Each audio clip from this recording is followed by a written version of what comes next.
De cette façon que nous pourrons dire aux autres, en refusant de payer la dette, nous ne venons pas dans une démarche belliqueuse. Au contraire, c'est dans une démarche fraternelle, pour dire ce qui est. Du reste, les masses populaires en Europe ne sont pas opposées aux masses populaires en Afrique.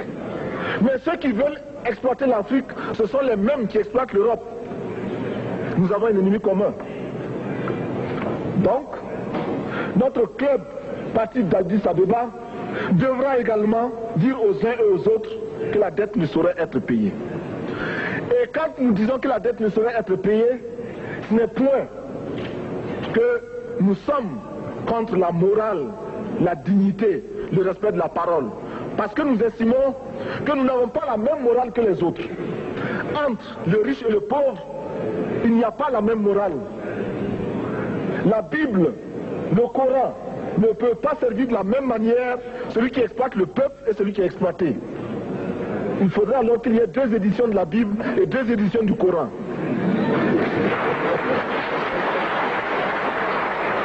Nous ne pouvons pas accepter qu'on nous parle de dignité. Nous ne pouvons pas accepter que l'on nous parle de mérite de ceux qui payent et de perte de confiance vis-à-vis de ceux qui ne paieraient pas. Nous devons au contraire dire que c'est normal aujourd'hui. Nous devons au contraire reconnaître que les plus grands voleurs sont les plus riches. Un pauvre, quand il vole, ne commet qu'un larcin ou une peccadille, tout juste pour survivre par nécessité. Les riches, ce sont eux qui volent le fisc, les douanes et qui exploitent les peuples. Monsieur le Président, ma proposition ne vise pas simplement à provoquer ou à faire du spectacle. Je voudrais dire ce que chacun de nous pense et souhaite. Qui ici ne souhaite pas que la dette soit purement et simplement effacée?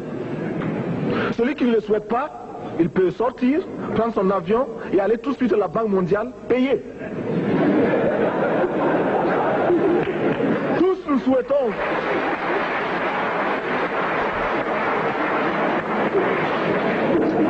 Ma proposition n'est pas non plus, je ne voudrais pas que l'on prenne la proposition du Burkina Faso comme celle qui viendrait de la part de jeunes sans maturité, sans expérience. Je ne voudrais pas non plus que l'on pense qu'il n'y a que les révolutionnaires à parler de cette façon. Je voudrais que l'on admette que c'est simplement l'objectivité et l'obligation. Et je peux citer, dans les exemples de ceux qui ont dit de ne pas payer la dette, des révolutionnaires comme des non-révolutionnaires, des jeunes comme des vieux. Je citerai par exemple, Fidel Castro a déjà dit de ne pas payer. Il n'a pas mon âge, même s'il est révolutionnaire. Mais je pourrais citer également François Mitterrand, qui a dit que les pays africains ne peuvent pas payer, les pays pauvres ne peuvent pas. Je pourrais citer Madame le Premier ministre. Je ne connais pas son âge et je m'en voudrais de le lui demander. Mais c'est un exemple. Je voudrais citer également le président Félix Houphouët-Boigny. Il n'a pas mon âge. Cependant, il a déclaré officiellement, publiquement, qu'au moins pour ce qui concerne son pays, la Côte d'Ivoire ne peut pas payer. Or, la Côte d'Ivoire est classée parmi les pays les plus aisés d'Afrique, au moins d'Afrique francophone. C'est pourquoi d'ailleurs il est normal qu'elle paye plus en contribution ici. Mais, Monsieur le Président, ce n'est donc pas de la provocation. Je voudrais que très sagement, vous nous offriez des solutions. Je voudrais que notre conférence adopte la nécessité de dire clairement que nous ne pouvons pas payer la dette. Non pas dans un esprit belliqueux, belliciste. Ceci pour éviter que nous n'allions individuellement nous faire assassiner. Si le Burkina Faso tout seul refuse de payer la dette, je ne serai pas là à la prochaine conférence. Par contre, avec le soutien de tous, dont j'ai besoin,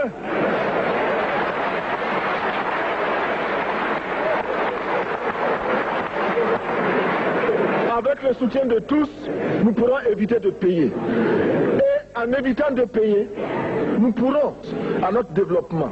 Et je voudrais terminer en disant, chaque fois qu'un pays africain achète une arme, c'est contre un Africain. Ce n'est pas contre un Européen. Ce n'est pas contre un Asiatique. C'est contre un Africain. Par conséquent, nous devons également, dans la lancée de la résolution de la question de la dette, trouver une solution au problème de l'armement. Je suis militaire et je porte une arme. Mais Monsieur le Président, je voudrais que nous nous désarmions. Parce que moi, je porte l'unique arme que je possède et d'autres ont camouflé les armes qu'ils ont.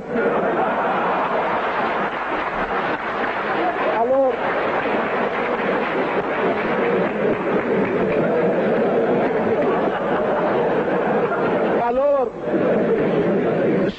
chers frères, avec le soutien de tous, nous pourrons faire la paix chez nous.